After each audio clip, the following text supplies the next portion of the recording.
Okay, in Studio Social, we're going to create a mini book. We're just going to go to the mini book studio. And then what we're going to do is pick our design. And let's see. I have a cute little boy coming. So I think maybe I'll do that. And let me open up a picture, then I can decide the coloring that I'm going to do. The book holds 12 images, so I did crop all of these to 3x3 except one of them.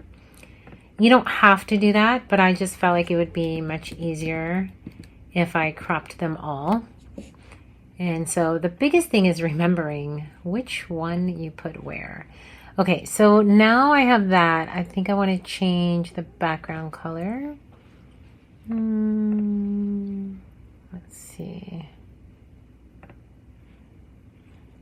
Can do.